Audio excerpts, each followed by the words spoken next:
I became a school teacher, a special education teacher, because I wanted to be a teacher to people with disabilities that my brother didn't have. My brother, he's older than I am. He was a very rare disability when he was born, and he had a great education, but that education was founded with teachers that did not treat him well. And so I knew since I was 5 years old, when I realized that my brother was different than I was, that I wanted to be a teacher so that I could be something better that he didn't have.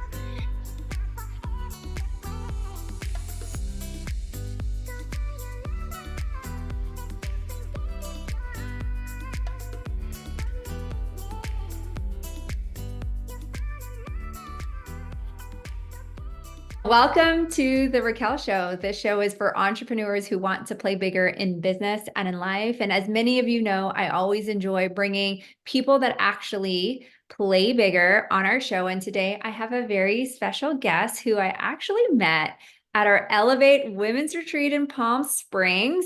And it's amazing when you put yourself in the room and your energy stands out. This woman's energy just like stood out that I was like, I need to get to know her. She is a speaker, a podcaster, a nonprofit founder, and a lifelong advocate for people with disabilities. She was an educational teacher, special ed, matter of fact, who decided to take a leap of faith and launch Puzzle Pieces, a Kentucky-based nonprofit that serves individuals with disabilities and has grown it to a staff of over 100 that serves more than 400 clients today and manages a $5 million operating budget. And I know there are entrepreneurs who somehow during some part of their journey wants to start a nonprofit and give back. And I thought, what better way than to bring someone who's actually doing it? So welcome to the show, Amanda Owen. I'm so grateful and honored to be part of the show. So you have been an idol, somebody that I've admired. And that's whenever I said, yes, I'm going to Elevate because of you. I admire you just the same. And I was like, oh my God, I need more Amandas in my life. So I want to dive right into it. And I want to know, I'm just curious, what was the driving force for you actually starting a nonprofit? Have you ever been part of one? Have you ever done it? Let's just share your journey. Yeah, so I was really naive. Honestly, I was probably, I always say like I was the dumbest person in the room. You're supposed to put yourself in the smartest or in the room with the smartest people. I was always the dumbest one in the room, or so I felt. Because whenever I started my nonprofit, I created a business plan that was like 100-page business plan. I went to our local chamber of commerce. It was a score. It was I don't know, a thing that you could meet with, I guess, consultants to tell you whether or not your business and like walk you through a business plan. And like, I think that you need to be a nonprofit, like a 501(c)(3. I'm like, I can't leave my teaching job and not make any money. Like, I got to have a salary. I got to be able to put meal on the table. I can't start a nonprofit. And they're like, oh, no, no. Just because you're a 501(c)(3 and you develop a nonprofit doesn't mean that you can't have a salary, and that doesn't mean that you can't have employees. And so it was like this aha moment that I needed, that I didn't even realize that a 501(c)(3 should operate as a business. I was just so used to having a volunteer base of understanding like a homeless shelter or like food pantries. That's what my knowledge base was behind nonprofits. And so it just was enlightening. And I realized as long as I was already in that business mindset, already had created the business plan, I ran and started my nonprofit just as though it was going to be a business. Like I was going to invest in my own self. I was going to find people who would invest in my dream. And that's really, I was 28 years old. I had a 3-year-old kid at home. And I was just telling myself I was just a teacher. I actually went and pitched my idea to many other organizations that were supporting people with disabilities because I told myself I was just a teacher. I can't do this. I don't know. There's a need, and I know I can identify the need, but I don't know what to do to solve the need. So here you go. Here's my idea. And everybody thought like I was crazy. It's not a need, but like I was living it. I not only have a brother with a disability, but I was a teacher that was sitting across these parents that needed more for their children in the future. And so yeah, that's really how it all started, was just with a business plan that I thought I was going to open a for-profit business that turned into a nonprofit. So amazing that you actually took that leap of faith, had this 100-page business plan. Was there ever a time when you were pitching it to some of these businesses that they were saying like, no, it's not going to work, and you got discouraged along the way? Oh, 100%. I always tell people now that people think that confidence just happens when, like, when I have enough confidence or I think I believe in myself enough right now, that's when I'll do something. And so confidence doesn't happen while you're sitting on the couch dreaming. Confidence happens really by doing and taking action. So even though like I had these thoughts, people were waiting for me to fail. I mean, still remember the women. I even have to work alongside them today, but I remember what they were wearing. I know everything, every detail of the board, like the conference room I went in to pitch my idea. I know exactly the words that they said. So does it still live with me now, almost 12 years later? Absolutely. But it needed to happen that way, really, for me to figure out that how to believe in myself. I was waiting for everyone else to validate my idea. I was waiting for everybody else to give me the permission. Oh, this is good. You need to go with it or run with it. Or I remember sitting down with a mentor early on. I'm like, I just wish somebody would tell me what to do. And they're like, why are you waiting? And why are you waiting for everyone to give you the guidebook? What you're trying to do has not been done before. So you're going to have to be your own guidepost. And I remember thinking, but I'm just a teacher. Mm. And they're like, "But you're so much more than that. You just have to start believing in yourself." And I think I just continued to take the actions. Was it hard? Yes. Was I scared as hell? Hell yeah, I was. But no matter if it's a business, a nonprofit, no matter what it is, when you execute whatever it is on your mind, should I have the second kid? Should I parent this way? Should I go on this trip? Should I start this nonprofit? Should I open this line? Should I branch and expand my business? All of those come with a lack of belief during it and through it. And at the initial, I think we all do that. But the difference between probably you and I versus someone else is we continue to take action and we don't let it stop us. And we're not looking for validation, although it's great to get it and affirmation from other people. I think that wholeheartedly, us entrepreneurs have like this something in us that make us believe in ourselves just enough to push us to go take the step. So you go from initial idea, like this thought, and then you go pitch. Walk us through where like you actually founded the nonprofit, like the beginning steps. As a nonprofit, you can write grants and can have fundraisers and you can receive donations. That's really just what makes us different. And we don't have to pay sales tax. So that's really what makes us different than a business. And I remember I was a school teacher. I was going into my 7th year of teaching, and I wrote a grant. And I remember it was our local hospital grant. They give out grants. I went to this grant writing workshop, and she's my mentor now. And I went up to her and I said, I have this idea, but I really need to write a grant for $50,000. Have y'all ever funded like a startup nonprofit? And have you ever granted $50,000? I need this $50,000 to be able to leave my career and give me 1 year, like just a 1 year startup to help me to figure out, can I do this? And she was like, we've never funded a startup. We've never funded that big of a grant. So you're going to have to pour your heart and soul onto an application. To this day, I'm still the biggest grant they've ever given. And to this day, I was the longest application ever submitted. I didn't have a grant writer. I think that, again, this is when you truly know that you are destined for more and you're in alignment to your purpose, because I didn't have to know how to write a grant. The questions there allowed me to be able to think through my process in my heart and put out really what I visioned, not only your vision, but how you're going to execute that, and made you strategically think through that. And I never forget, I still had to go through training that summer. So our school year was going to start in August, and I was going through a training that 1st of July. And I'm like, okay, this grant's not going to come through. I'm going to have people around me were like, waiting. Have you got the call? Are you going to be here? Or you're not? I'm like, I don't really know. I don't really know. And we already had the building picked out. Everybody was just waiting on, if I got this grant, everything was going to shut down. I was going to start. I already knew it was going to happen. And I got a call from now my mentor, and she said, are you driving? I said, yes. She's like, you need to pull over. And she starts to cry. I'm like, okay, she's about to break it to me that I did not get this grant. And she said, I've never have been a part of this grant process that everybody I called that awarded the grant, all they cared about was whether or not you were getting your grant. And I guess because I lived my life so out loud and I shared so much of my passion, when you share that with other people, then people not just buy into your dreams, but they feel that energy and they want to be part of that. Mhm. And that's the cool part about a nonprofit and or a business. Like when you like bleed it outwardly, Mhm. it's crazy the energy that people want to be surrounded by. And so they did grant us the $50,000. So within a month, I was granted the money. I quit my job. My husband was not for, he did not marry this nonprofit director. He married a teacher off in the summers. We had a 3-year-old. And yeah, I had 1 month to get the building up and running, and I had 32 clients already committed with those families to attend.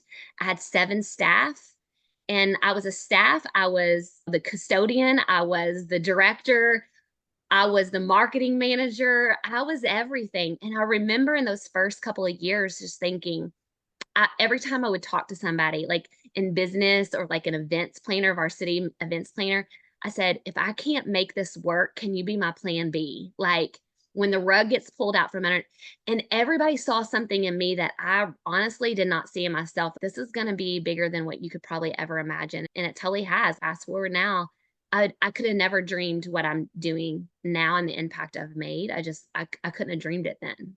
I Oh, felt it. I just couldn't dream I it. got like chills as you were sharing the story of getting a grant, and you had 7 staff. Now you're over 100. How has your team like evolved over time, especially with you being the director? I'm sure like 7 to 100, that's a lot. Yeah. Yeah. And especially let's just throw in COVID in there. We were forced to shut down. So it was definitely different.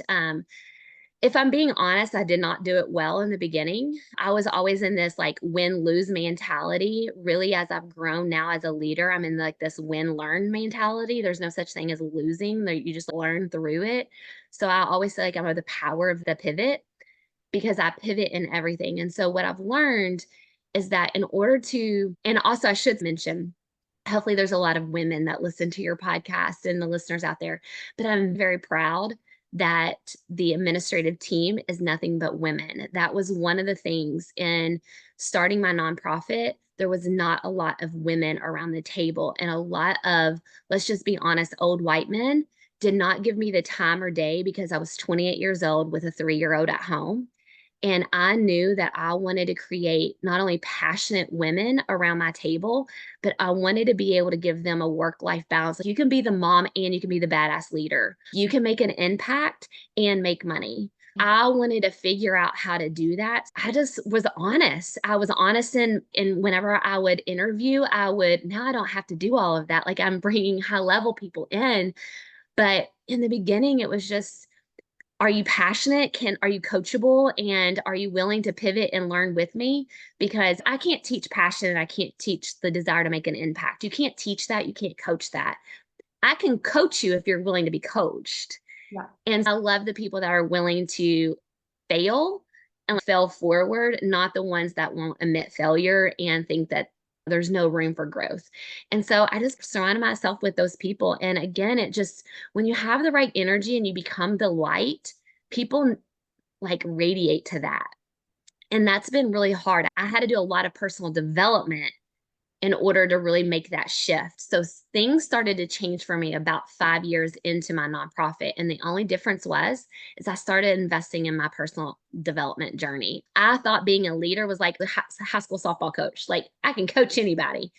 But there was something about, in order to be a great leader, you had to figure out how to lead your own damn self. And I just put in the work to be able to figure out how to do that in order for me to be able to be what I needed to be for other people. I had to be for that for myself. As a leader, it's definitely not always easy, and it can be lonely at the top as well, right? And as a leader of your organization, how do you foster a strong team and keep the culture, keep your staff motivated, and even like on the mission? Because people have a tendency, especially when you get 100, to divert and go, this idea is better, and it can totally throw you Mm. off of like the purpose of why you started your nonprofit. If I'm being totally transparent, I used to think that I was really good at culture because of the energy that I have. However, probably in the last year, I've had to pivot my vision, and that vision was not seen by everyone very well, or the buy-in wasn't there. So when you are at the, I guess, the high level of that leadership and having to make some decisions, you want the buy-in. You want them to have investment in that vision. So I was able to do all of that, and of them to help me along the way and forecast this vision. But when I had to make a business decision for alignment for the future, because I could see, as a visionary, I'm a visionary and a doer. Not everybody on your team is going to be in a visionary or doer. They're going to probably be more doers than they are having both. And when you are like the founder, or you're the CEO or the top leader, you have to be able to manage and do both, and especially figure out with your team how, if they can't see the future and you can, how the decision you make today, impacts that of what they can't yet see or understand. And I had to switch that in my culture. When my culture suffered, I suffered. But thank God I had so much investment of trust that led me to that pivot, that they just trusted the process. Like, they didn't like me through it. We had a lot of difficulties, lots of cries. We were women, so we had a lot of cries. We had a lot of hardship. I had a lot of, again, I had to go back to the drawing board, personal development, because I thought I wasn't good enough. I thought, how in the world am I going to lead a team that doesn't really trust me like wholeheartedly like they did, because I just had to change my mind. But luckily, I invested in continuing to realign what's our purpose, what's our mission, and they were invested in that. So then I allowed my every decision, like the why behind that decision and how I connected that to the mission and the purpose. And so, because I knew they had the buy-in to our mission and the whole purpose of why they're there, that was not going to change. That was our strength. That was our foundation. So then I just linked all of the decisions that were having to be made back to the purpose and the mission of what they were, truly was not shaken. I don't know if that makes any sense, but it is, the culture is going to be ebb and flow. And I always thought like your culture just had to be like, you either got it or you don't, right?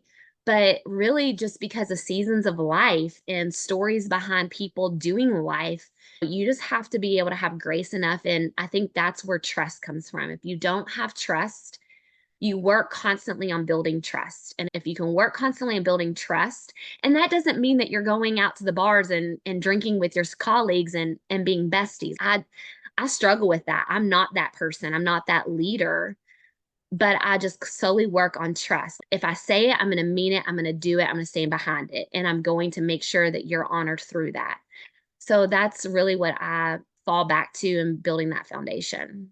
Yeah, I think culture can change, especially, and it can pivot, it could ebb and flow, especially as you're growing and as you're like scaling, right? How you started is completely different than how you look today. So it's always very difficult to, or when you even put a new team member or a new staff member into your organization, it could change the culture, it can change the dynamic. Right. So was there ever a time where you stayed on the mission and you've made some changes and you lost people along the way? No, which I'm very grateful for. And when I say that, yes, we have over 100. I'm saying, like, when I'm talking about, there's two cultures within our organization. There is like the administrative culture that I'm really responsible for. And then there's this other culture of that my directors are responsible for, right? And so, do we lose some people when the culture of like our direct care and what those directors are responsible for? Do we lose people in that? Yes. Have we lost anybody that's like the administrative? No, not yet. That's a testament to your leadership, by the Um, way. it's not easy, but and the good thing is, I think that what a nonprofit teaches you is, no matter how the grind, maybe that's where we're a little bit different. I talk to this with Kelly all the time, where a business and a nonprofit's different. My administrative, no matter how hard they grind, they're not making any more money. Like, no matter how hard I grind, my salary is set. I can serve tens of thousands of more people and dollars, but I'm not going to benefit from the profit in which, and neither will my directors. So there is a different type of leadership that somewhat happens that has to build on trust and the empowerment of their impact. So really, I spend a lot of my leadership in their grind and linking that back to their impact. What's the ripple effect? Because a lot of people only will be motivated. Money is going to be temporary motivation, right? And so I get the luxury of being able to lead women who love making an impact. And I get to constantly remind them of their impact. And that's what keeps them around. Probably not my leadership, but really just understanding how their grind and when they wake up in their morning, they're in true alignment to what they want to do, even though it's hard. And so there's other things now I'm doing on the side that creates the opportunities and the doors to be open for them to make more money that's not linked to the nonprofit, just like in realtor space, right? Like you're looking at other these whether you're flipping houses, whether you're buying and renting and leasing, you always have all these different divisions or things. And so now I'm trying to be the leader for them that they've trusted and they're pouring out this impact.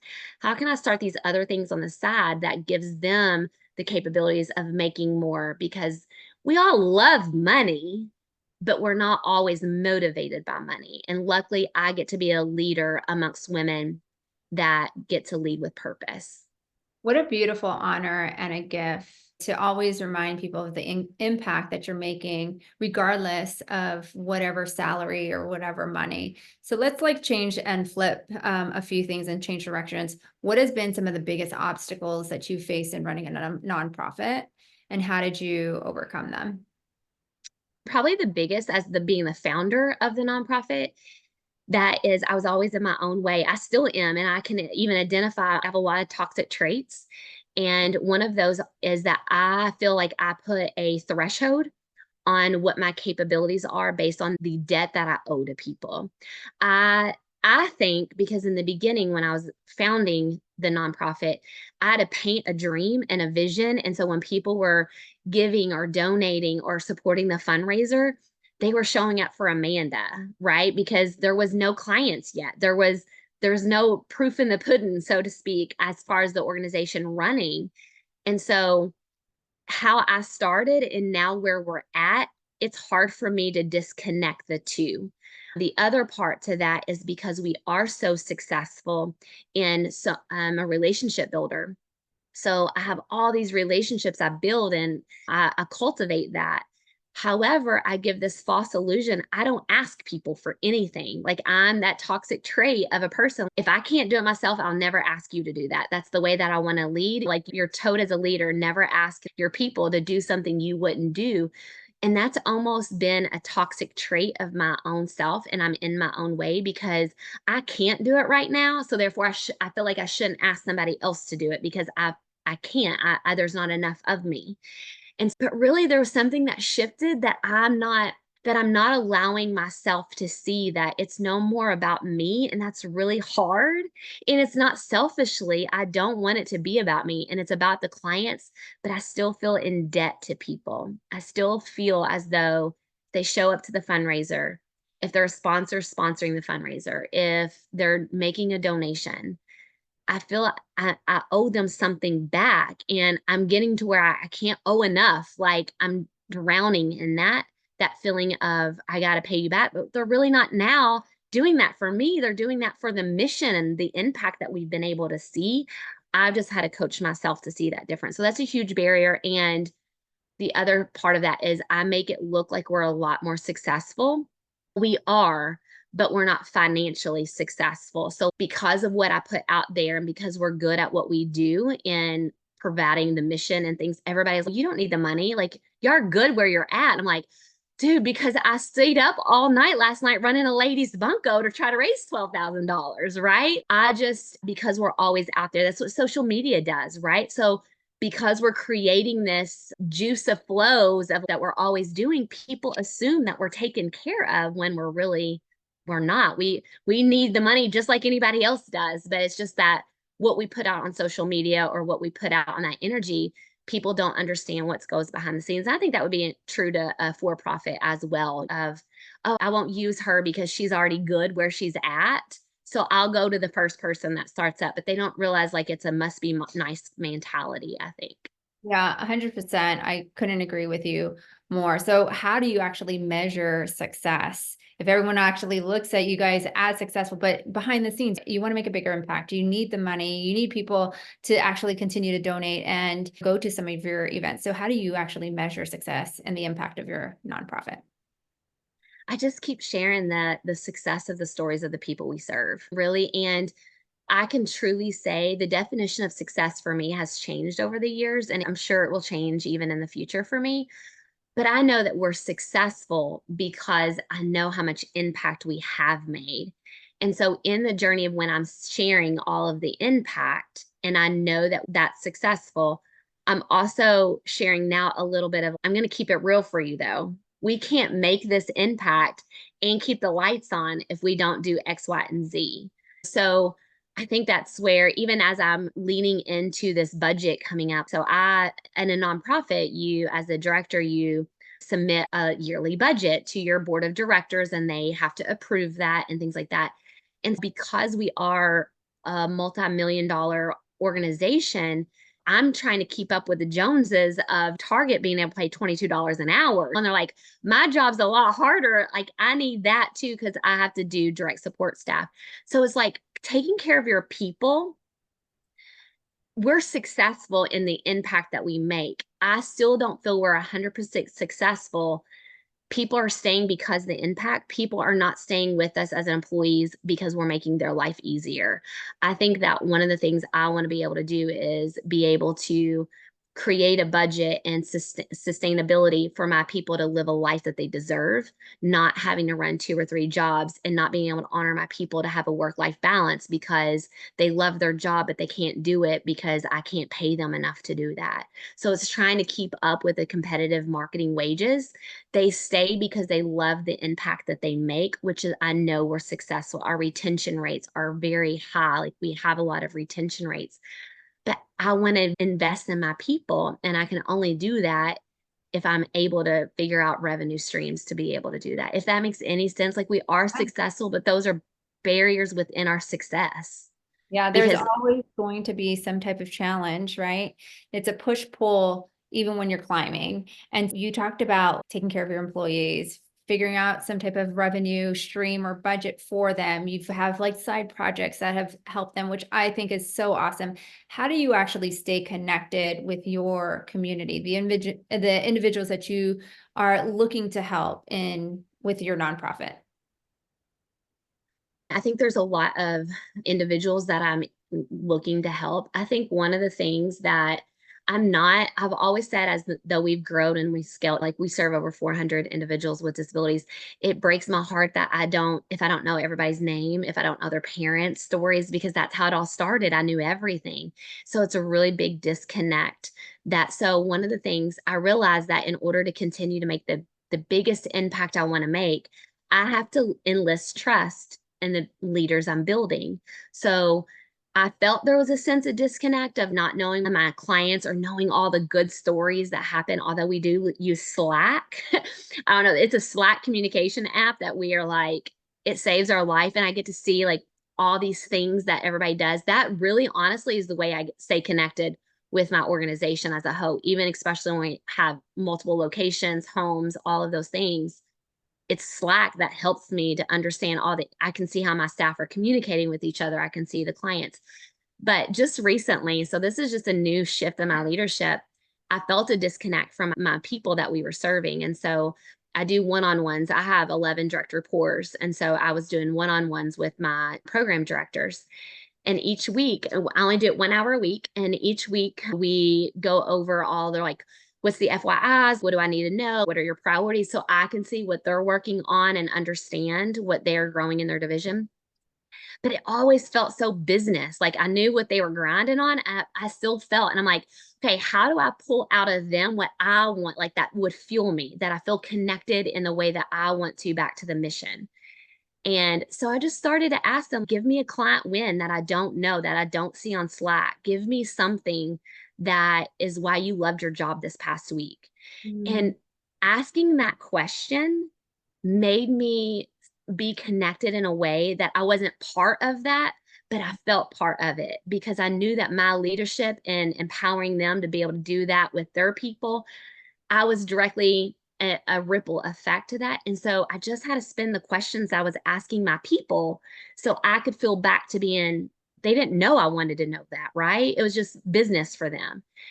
So it was that. And then the other thing, I think the connection to my staff is so once a year, I try to get through all hundreds of them.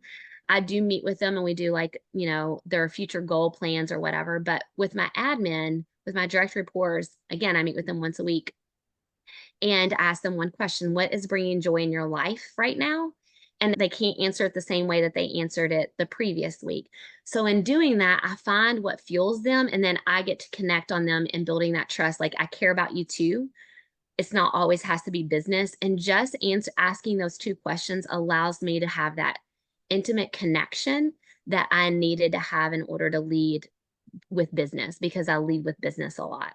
I don't know if that was what you were asking, but that's I loved it. I was like writing down. If you saw me like looking down, I was like writing on my notes. I'm like, great questions. Because sometimes we can get really focused on what's the goals, what's the mission, and then we lose I would say, the business intimacy of our relationship with our team members, our direct reports, our employees. And sometimes it might just even be asking that question that goes such a long way, I think, in the business and in what you're trying to accomplish.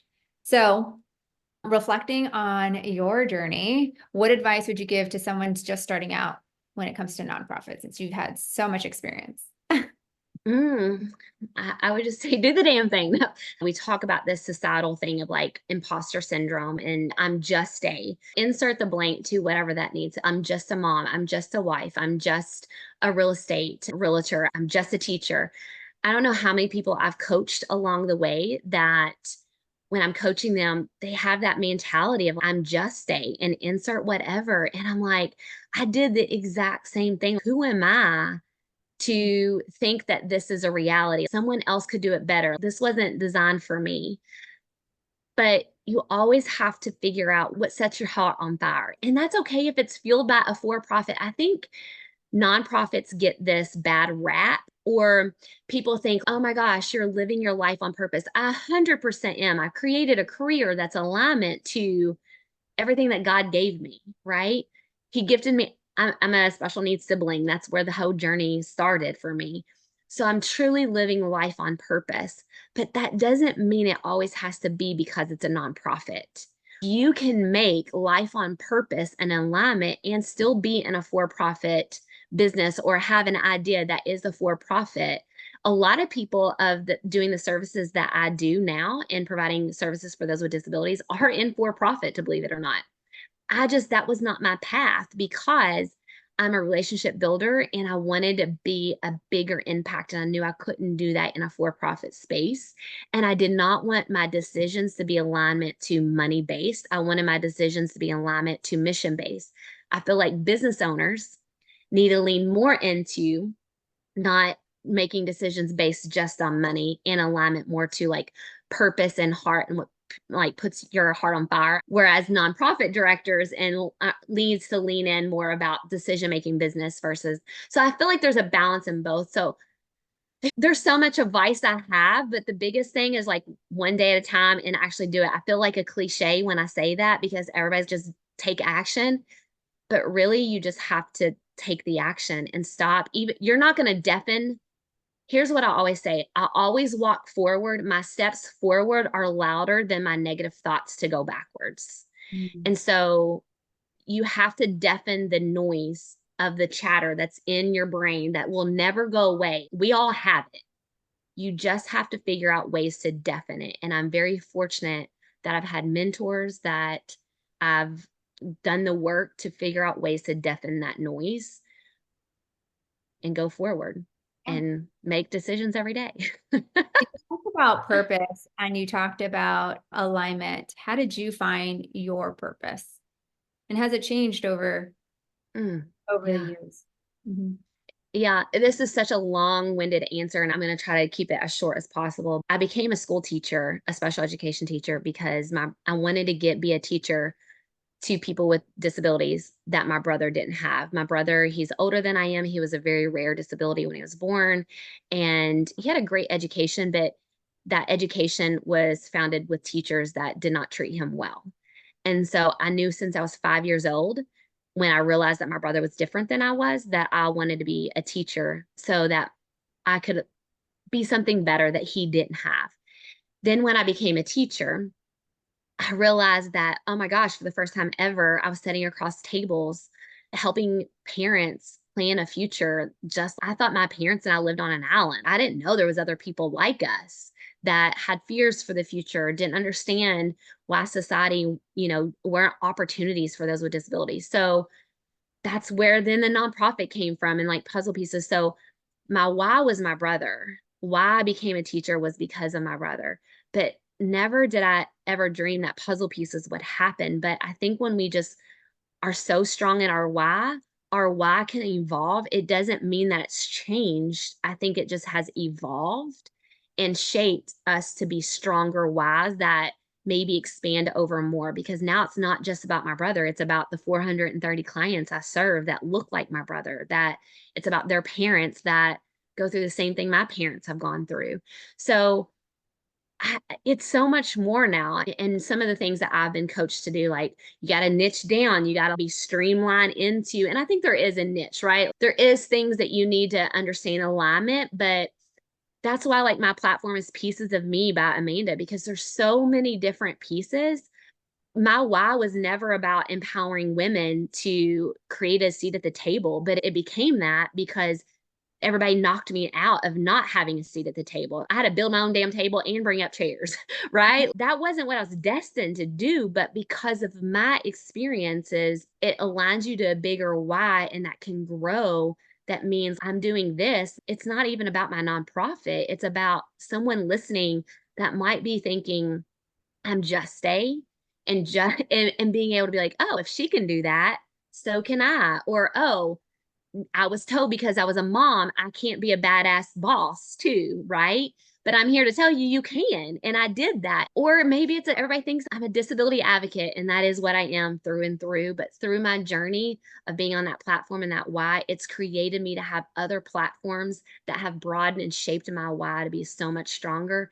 But at the base of it, no matter what, every time I speak, even if it's about leadership, if it's about running your own business, if it's about entrepreneurship, women empowerment, whatever it's about, it always stems back to my brother.